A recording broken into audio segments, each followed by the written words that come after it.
Día 18. Viviendo la vida juntos. Ustedes fueron llamados a formar un solo cuerpo, el cuerpo de Cristo. Colosenses, capítulo 3, versículo 15. Cuán bueno y cuán agradable es que los hermanos convivan en armonía. Salmos, capítulo 133, versículo 1. El significado de la vida es compartir. El significado de la vida es compartir. La intención de Dios es que experimentemos la vida juntos. En la Biblia, esta experiencia comunitaria se conoce como vivir en comunión. En la actualidad, sin embargo, la palabra ha perdido mucho de su significado bíblico. Tener comunión se usa para referirse a la conversación espontánea, la socialización, las comidas y la diversión. La pregunta ¿dónde tienes comunión? Significa ¿a qué iglesia asistes? Afirmar quédate después del servicio para un momento de comunión quiere decir tendremos un refrigerio. La verdadera comunión es mucho más que asistir a los servicios dominicales. Es experimentar la vida juntos. Consiste en amar desinteresadamente, compartir con corazón sincero, servir en la práctica, hacer sacrificios, consolar y solidarizarse con los que sufren, y todos los demás mandamientos que el Nuevo Testamento nos manda a hacer unos a otros. Con todo aquello relacionado con la comunión, el tamaño importa. Cuanto más pequeño, mejor. Con una multitud se puede adorar, pero no se puede tener comunión. Cuando los grupos son superiores a 10 personas, algunas dejarán de participar, por lo general las más calladas. Otras ejercerán dominio.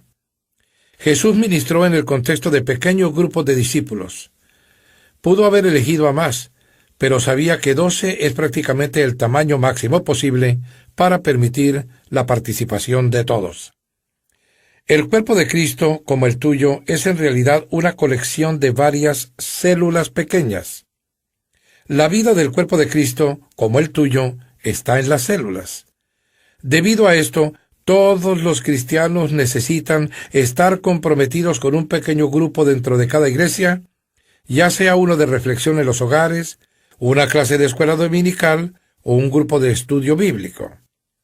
La verdadera comunión se gesta en estos lugares, no en las reuniones masivas. Piensa en la iglesia como en un barco. Los pequeños grupos son los botes salvavidas. Dios ha hecho una promesa increíble con respecto a los pequeños grupos de creyentes. Porque donde 2 o 3 se reúnen en mi nombre, allí estoy yo en medio de ellos. Por desgracia, pertenecer a un pequeño grupo tampoco es ninguna garantía de que se experimentará una verdadera comunión. Muchas clases de escuela dominical y grupos pequeños son superficiales, no tienen idea de lo que es experimentar la comunión genuina. ¿Cuál es la diferencia entre la comunión verdadera y la falsa? En la comunión verdadera experimentamos autenticidad. La comunión auténtica no es superficial, consiste en la expresión genuina de corazón a corazón desde lo más íntimo de nuestro ser. El verdadero compañerismo ocurre cuando la gente es honesta con lo que es y con lo que sucede en su vida.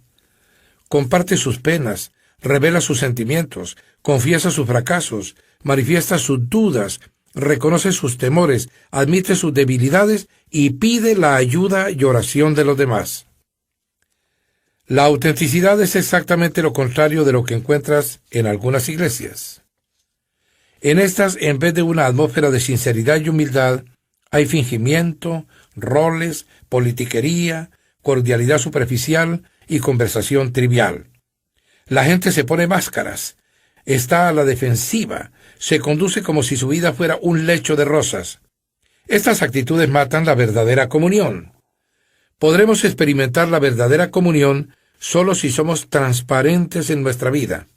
La Biblia dice, si vivimos en la luz, así como Él está en la luz, tenemos comunión unos con otros.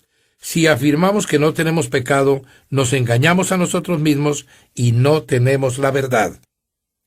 El mundo cree que la intimidad necesita oscuridad, pero Dios dice que ésta ocurre en la luz. La oscuridad sirve para esconder nuestros dolores, culpas, temores, fracasos y fallas, pero al sacarlas a la luz, las ponemos a la vista y admitimos quiénes somos en realidad. Por supuesto, la autenticidad exige valor y humildad. Implica enfrentar nuestro temor a la exposición, al rechazo y a ser heridos nuevamente. ¿Por qué habríamos de correr ese riesgo? Porque es la única manera de crecer espiritualmente y conservar nuestra salud emocional. La Escritura indica que nuestra práctica debería ser confesarnos unos a otros nuestros pecados y orar unos por otros para poder vivir juntos y ser sanados. Solo podemos crecer si nos arriesgamos, y no hay riesgo mayor que ser sinceros con nosotros mismos y con otros. En la comunión verdadera experimentamos reciprocidad. La reciprocidad es el arte de dar y recibir.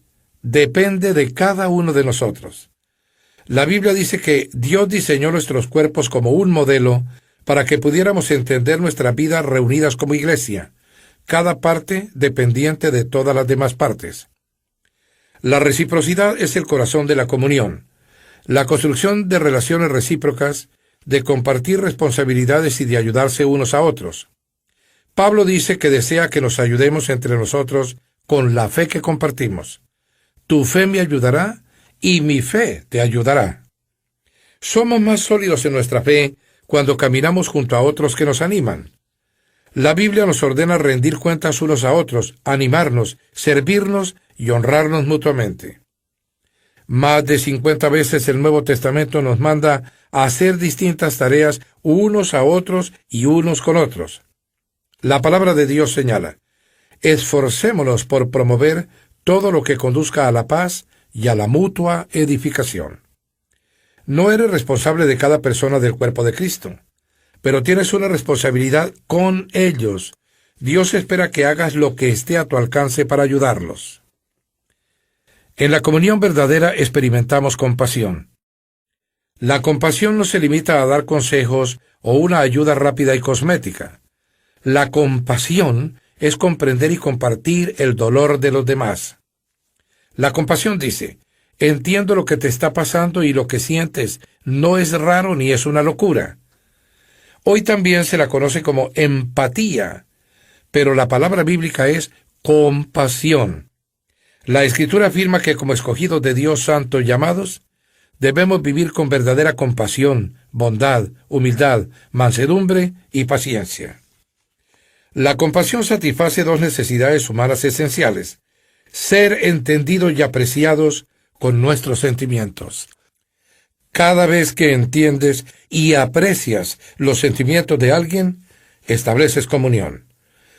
El problema es que muchas veces tenemos tanta prisa por arreglar las cosas que no tenemos tiempo para expresar nuestra compasión.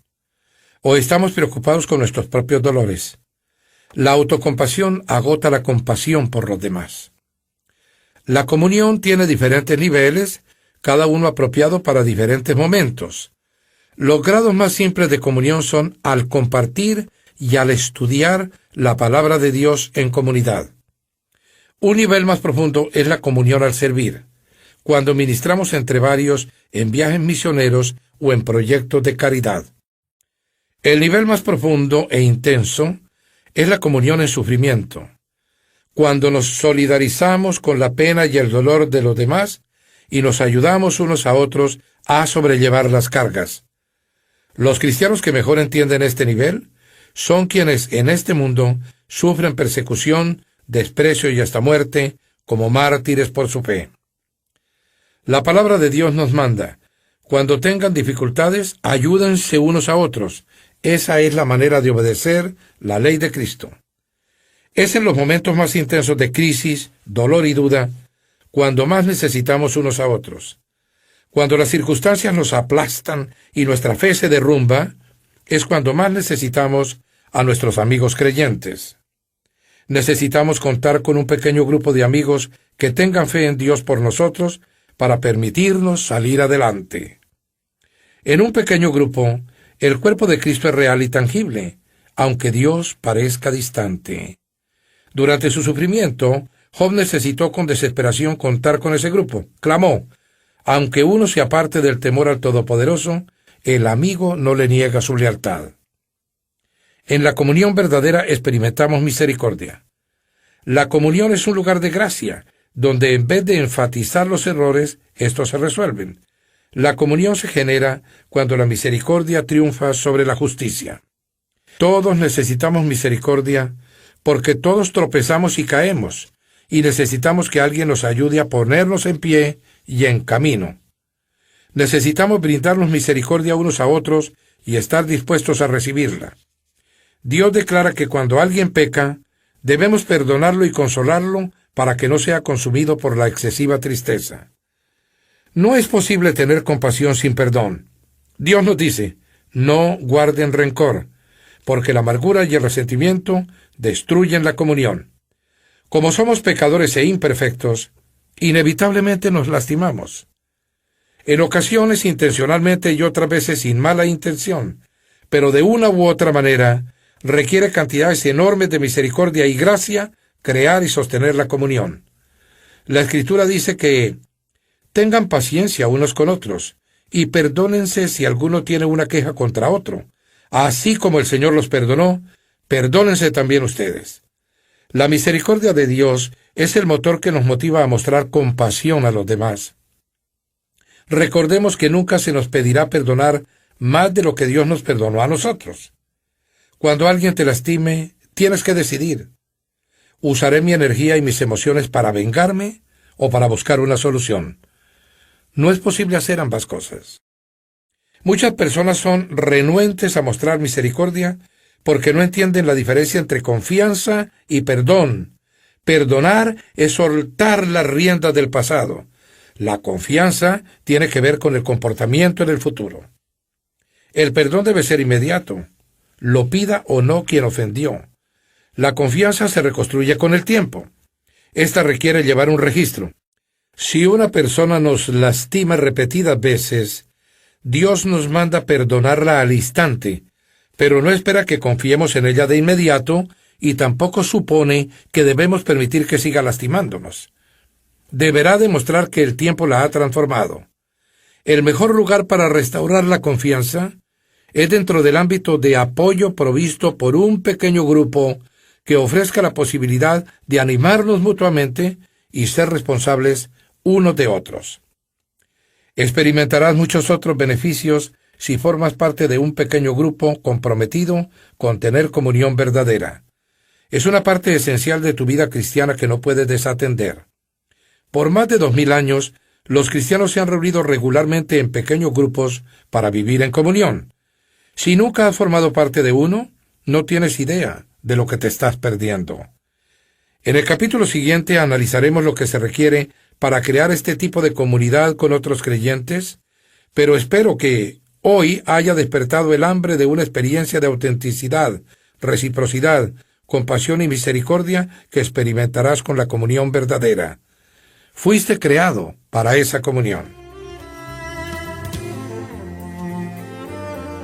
Pensando en mi propósito, día 18.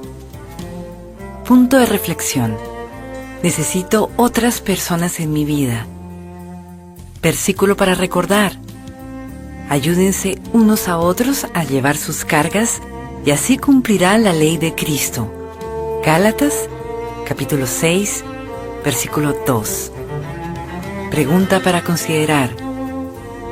¿Qué primer paso puedo dar hoy para relacionarme con otros creyentes en un mayor grado de intimidad y autenticidad?